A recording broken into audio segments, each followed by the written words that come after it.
السلام علیکم ناظرین، بہت ہی اہم ٹاپک پر اس ویڈیو میں ہم بات کریں گے کہ 10 محرم کے دن ہمیں کون سے اعمال کرنے چاہیے اور کون سے کام ہمیں نہیں کرنے چاہیے۔ اس ویڈیو کو مکمل دیکھ لیجئے۔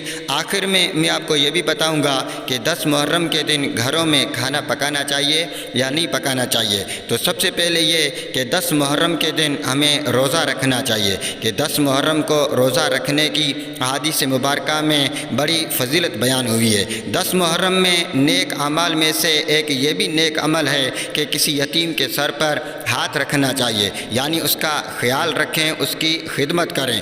توبہ و استغفار کی کثرت کرنی چاہیے۔ فرض عبادات تو کرنی ہے، اس کے ساتھ نفلی عبادات کی بھی کثرت کرنی چاہیے۔ خوب صدقہ و خیرات کرنا چاہیے۔ اب سنتے ہیں کہ 10 محرم کو ہمیں کیا نہیں کرنا۔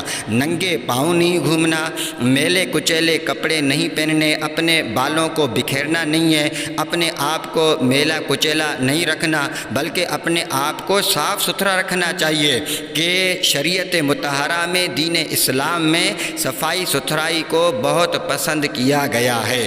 اب آئیے یہ سنتے ہیں کہ 10 محرم کو گھروں کے اندر کھانا پکانا چاہیے یا نہیں پکانا چاہیے۔ کچھ لوگوں کا یہ خیال ہے کہ 10 محرم کو گھروں میں کھانا نہیں پکانا چاہیے، گھروں میں چولہا نہیں جلانا چاہیے، تو یہ بات بالکل غلط ہے۔ 10 محرم کو گھروں میں کھانا پکانا چاہیے، اپنے اہل و عیال پر خرچ کرنا چاہیے، بلکہ اس پر تو حدیث مبارک بھی ہے۔